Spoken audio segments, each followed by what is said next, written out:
नमस्कार, जी उत्तर प्रदेश उत्तराखंड में आप सभी का स्वागत। आपके साथ मैं हूं आंचल कादियान। मेरठ में अपने बॉयफ्रेंड के साथ मिलकर पति का कत्ल करने वाली मुस्कान को लेकर जो एक सवाल सबके मन में है वो ये कि कोई इतना बेरहम कैसे हो सकता है। एक तरफ मुस्कान पति के साथ हंसती नाचती थी तो वहीं पर दूसरी तरफ उसके टुकड़ों की प्लानिंग कर रही थी। इतना ही नहीं, वो उर्दू में कई शब्दों भी लिखा करती थी।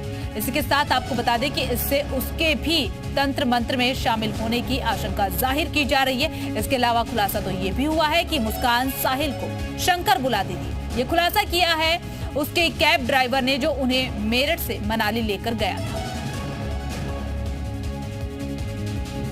तो हर रोज इस पूरे मामले में खुलासे जो है वो हो रहे हैं। सिरधड़ से क्यों अलग किया, एक महत्वपूर्ण सवाल ये उठ रहा है, क्या सौरभ की बलि दी गई?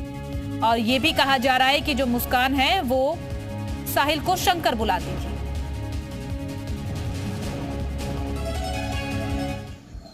भैया आप ना मुझे केक लेके मतलब आप केक ले आना कहीं से भी और कॉल मत करना, मुझे आप मैसेज में बता देना मिला या नहीं। और लाने के बाद ना आप हमारे रूम पे आ जाना और बोलना मेरा ये सामान है, इसे रख लो, मैं कल सुबह ले लूंगा। बस आपको इतना करना है। ऊपर कर केक कट करवाना है भैया, आप अभी थोड़ी देर बाद ही ला देना। कोई सा भी केक ले आना, उस पर लिखवा देना हैप्पी बर्थडे बाबा। बाबा लिखवाना है, ठीक है ना?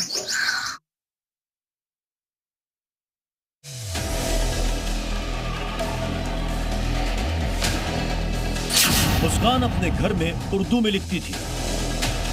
लिख देती थी, कभी कुछ लिख देती थी अपने हाथ से। उर्दू में पता नहीं क्या क्या लिखती रहती थी, पता नहीं। सिंदूर से घर पर जादू टोना करती थी। ऑरेंज वाला सिंदूर होता है ना, उसको बोल के जगह जगह पता नहीं क्या क्या लिख रही है, उर्दू भाषा में लिखती रही। मुस्कान साहिल को शंकर बुलाती थी। शंकर, फिर इन्होंने बोला नो शंकर नाम लिखवा दो, दोबारा मैसेज कर रहा हूँ शंकर लिखवा दो, बाबा नहीं शंकर। और दिल में नफरत के बाद भी सौरभ के साथ पार्टियां करती थी। जिसने अपने बॉयफ्रेंड के साथ मिलकर सौरभ का बेरहमी से कत्ल कर दिया। वो क्या थी, कितनी शातिर थी और कितनी बहरूपिया थी, इसका अब खुलासा होने लगा है। मुस्कान एक तरफ तो सौरभ को मारने की प्लानिंग में लगी हुई थी तो वहीं दूसरी तरफ उसके साथ डांस भी कर रही थी। खुद ही अपनी मर्जी से सौरभ से लव मैरिज कर ली और फिर अपनी ही मर्जी से उसे धोखा भी दे दिया। एक तरफ वो अपनी बेटी के साथ रहती थी तो दूसरी तरफ तंत्र मंत्र भी किया करती थी, जिसका खुलासा खुद सौरभ की मां ने किया है। सौरभ की मां के मुताबिक मुस्कान घर के कोने कोने में उर्दू में लिखा करती थी और सिंदूर का इस्तेमाल कर कई जादू टोना किया करती थी। ऑरेंज वाला सिंदूर होता है ना, उसको बोल के जगह जगह पता नहीं क्या क्या लिख रही है, उर्दू भाषा में लिखती रही। इससे पहले उसके बॉयफ्रेंड साहिल के कमरे से भी तंत्र मंत्र के सबूत मिले हैं। ऐसे में सवाल उठ रहे हैं कि क्या सौरभ की बलि दी गई? क्या हत्या में कोई तांत्रिक भी शामिल है? आखिर उर्दू में ही मुस्कान क्यों लिखा करती थी? ये सवाल इसलिए भी उठ रहे हैं क्योंकि मुस्कान साहिल से उसकी मरी हुई मां बनकर बातें करती थी। साहिल को यकीन दिलाती थी कि उससे शादी करके ही उसका भला हो सकता है। इतना ही नहीं, मुस्कान साहिल को शंकर बुलाती थी और दावा यह भी है कि वो खुद को पार्वती कहती थी। उसका ये खुलासा हुआ है उस केक से जो उसने साहिल के लिए मंगाया था। दरअसल सौरभ के मर्डर के बाद दोनों मनाली गए थे और जिस कैब में वो मेरठ से मनाली पहुंचे उस कैब ड्राइवर से मुस्कान ने केक मंगाया था। भैया आप ना मुझे केक लेके मतलब आप केक ले आना कहीं से भी और कॉल मत करना, मुझे आप मैसेज में बता देना मिला या नहीं। और लाने के बाद ना आप हमारे रूम पे आ जाना और बोलना मेरा ये सामान है, इसे रख लो, मैं कल सुबह ले लूंगा। बस आपको इतना करना है। सौरभ के मर्डर के बाद मुस्कान ने 11 मार्च को साहिल का बर्थडे मनाया था और कैब ड्राइवर के मुताबिक दोनों ने बड़ी पार्टी भी की थी। तो डेली नशा कर रहा था। किसने की थी? ये नाम तो मैं उनका पता ना था, नाम मुझे पता लगा मुस्कान थी और वो था साहिल। दोनों ने ही की थी उसको? दोनों ने ही गाड़ी में आती दफे पी थी, जाती दफे बस वो लड़के सिगरेट पीवा था। जब रूम में जाया था 2 बोतल डेली लावा था अपनी। मुस्कान साहिल को सरप्राइज देना चाहती थी और ये तक कह रही थी कि वो फोन पर बात नहीं कर पाई। जो केक मुस्कान ने साहिल के लिए मंगवाया उस पर भी हैप्पी बर्थडे शंकर लिखा था। आप मैसेज देख लो, मैसेज पे ही आपसे बात कर पाऊंगी। ये यहाँ पे है ना, तो मुझे सरप्राइज देना है रात को, केक कट करवाना है। भैया अभी थोड़ी देर बाद ही ला देना, कोई सा भी केक ले आना, उस पे लिखवा देना हैप्पी बर्थडे बाबा लिखवाना है, ठीक है ना। इससे पहले साहिल के कमरे में भी शिव की तस्वीरें मिली थी, जो कहीं ना कहीं इशारा करती है कि इस हेट स्टोरी में ब्लैक मैजिक का भी एक बड़ा एंगल मौजूद है। ब्यूरो रिपोर्ट, जी मीडिया। तो देखिए किस तरीके से सौरभ की मर्डर की पूरी साजिश जो है साहिल और मुस्कान ने मिलकर रची है, और उसके बाद तमाम सारे सवाल भी यहाँ पर उठ रहे हैं, क्योंकि लगातार हर रोज इस पूरे मामले को लेकर नए नए खुलासे हो रहे हैं। एक वीडियो वायरल हुआ है, ये तस्वीरें आप देखिए, ये तस्वीरें होली वाले दिन की बताई जा रही है, जिसमें कि आपको मुस्कान और साहिल नजर आने वाले हैं। और ये वीडियो उस वक्त का बताया जा रहा है जिससे ठीक पहले इन्होंने सौरभ की हत्या कर दी।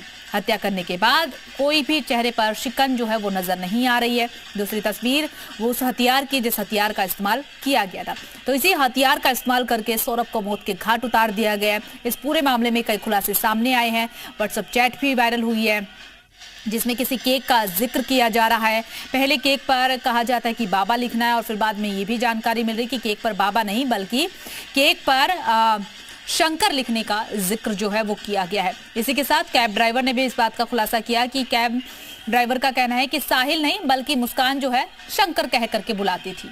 तो उधर मेरठ में अपने पति के बेरहमी से टुकड़े कर देने वाली मुस्कान की साजिश कितनी गहरी थी, इसको लेकर कई बड़े खुलासे हो रहे हैं। मुस्कान ने अपने पहले बॉयफ्रेंड के साथ मिलकर के सौरभ को मारा और फिर उसे छिपाने की कोशिश की गई। इसमें खुलासा ये भी हुआ है कि मुस्कान ने सौरभ की हत्या के बाद उसकी बहन से सौरभ बनकर बातचीत भी की, और फिर सौरभ के फोन से ही सौरभ बनकर उसकी बहन को मैसेज भी किए, जिसमें कि सौरभ के ठीक होने का भ्रम जो है उसे हो सके। मैसेज में मुस्कान ने लिखा कि मनाली में सब कुछ ठीक है।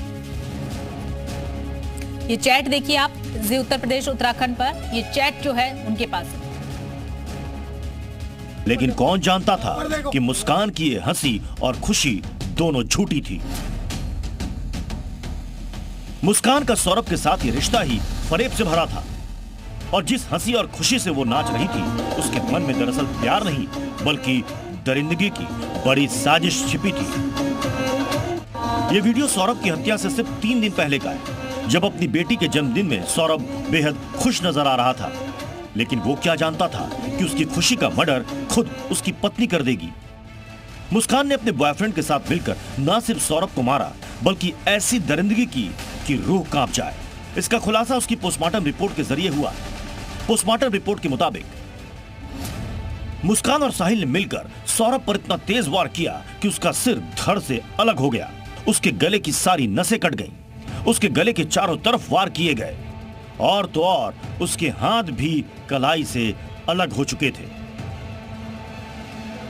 मुस्कान ने अपने बॉयफ्रेंड के साथ मिलकर चाकू से सौरभ का कत्ल किया था और फिर उसके शरीर के टुकड़े टुकड़े कर उसे ड्रम में छिपा दिया था।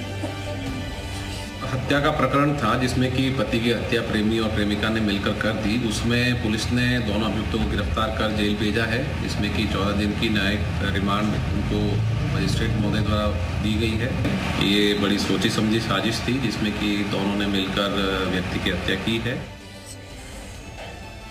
पुलिस का ड्रम ले जाते हुए वीडियो भी सामने आया था, जिसमें ड्रम इतना भारी था कि 4-5 लोग भी उसे उठा नहीं पा रहे थे। जी मीडिया की टीम उसी दुकान पर पहुंची जहां से मुस्कान ने ये ड्रम खरीदा था। उन्होंने बातचीत करी, हम पड़ोसी हमने बताया एक बच्चा फरमान जो यहाँ काम करता है उससे 1100 का ड्रम ले गई थी। अच्छा ड्रम उन्होंने पूछा किसने ले गया, अनाज के लिए लिया था, ले गई 1100 को ले गई। उससे सिस्टम लड़की आई थी, कोई ऐसी बात नहीं थी, वो घबराने वाली चेहरा उसका नॉर्मल था। उन्होंने आगे बच्चे से ड्रम पूछा ना 1100 का किसने लिया, अनाज के लिए चाहिए। यहाँ पे जो ड्रम बिकते हैं दूध के नहीं लिया, कोई दही के नहीं जाता है, कोई पानी के नहीं है, कोई अचार के नहीं है, इन्हीं की चीज़ से बिकते हैं। कोई पानी यूज़ करें, अब कोई पता नहीं क्या इस्तेमाल करे, ऐसा हमें नहीं मालूम। मुस्कान कितनी शातिर थी इसका एक और उदाहरण देखिए और समझिए कि मर्डर के बाद किसी को शक ना हो कि सौरभ गायब है, इसके लिए भी उसने बड़ी साजिश रची। मुस्कान ने सौरभ की बहन को सौरभ के फोन से मैसेज किए, खुद को सौरभ बताते हुए चैट की और उसे यकीन दिलाया कि सौरभ एकदम ठीक है। ये सभी मैसेज उसी की गवाही दे रहे हैं जिसमें मुस्कान सौरभ के फोन का मर्डर के बाद इस्तेमाल कर रही थी। उसकी बहन को हैप्पी होली मैसेज भेज रही थी और पूछ रही थी कि क्या वो होली पर आएगी, बिल्कुल उसी तरह जिस तरह सौरभ करता। और तो और मनाली के जोगिनी फॉल्स की फोटो स्टेटस पर भी लगा रही थी, जिससे यह लगे कि सौरभ खुशी खुशी अपने परिवार के साथ मनाली घूम रहा है। शातिर मुस्कान अपनी साजिश को अंजाम देने और उसे छुपाने के लिए अपनी पहचान बदलकर अलग अलग लोगों से चैट करती थी। वो कभी सौरभ की बहन से सौरभ बनकर चैट करती तो कभी अपने प्रेमी साहिल से उसकी मरी हुई मां बनकर चैट करती थी। और इसी चैट के फेर में उसने एक खौफनाक साजिश रची थी, लेकिन उसके गुनाह पर से पर्दा आखिरकार उठ ही गया। सौरभ के घर वाले भी यही सोच रहे थे कि सौरभ एकदम ठीक है और खुश है, लेकिन अचानक जब उसके फोन लगने बंद हो गए तब परिवार को शक हुआ और सौरभ की तलाश शुरू हुई। हाँ, निकला था जी। ये बराबर में पड़ोसी हैं हमारे, वो आए, उन्होंने बताया भाई ऐसे ऐसे सौरभ नाम का, सौरभ राजपूत या सौरभ कुमार नाम से वहाँ पे इतना बहुत हल्ला हो रहा है कि भाई उसको मर्डर हो गया, ये हो गया। तो मैं तुरंत मम्मी को बहुत बताया और पड़ोसी के साथ ही स्कूटी पे निकल गया देखने। वहाँ गया, आगे जाके देखा, वहाँ पे उसके दोस्त यार खड़े हुए थे 2-3, मतलब मेन दोस्त नहीं है, बहुत सारे दोस्त यार खड़े थे। देखा मैंने, उनसे पूछा भाई क्या हो गया, उसने बोल दिया तुम्हें नहीं पता। मैंने नहीं भाई, उन्होंने बताया भाई सौरभ को मार दिया। और तलाश के बाद पुलिस उस ड्रम तक पहुंच गई जिसमें साहिल और मुस्कान ने सौरभ के शरीर के टुकड़े किए थे। इसके बाद ही पुलिस ने बताया था कि कैसे महीनों से सौरभ के मर्डर की प्लानिंग की गई थी और आखिरकार मौका देखते ही उसके खाने में कुछ मिलाकर पहले बेहोश किया, फिर उसका बेरहमी से कत्ल कर दिया गया। प्रमोद शर्मा, जी मीडिया, मेरठ।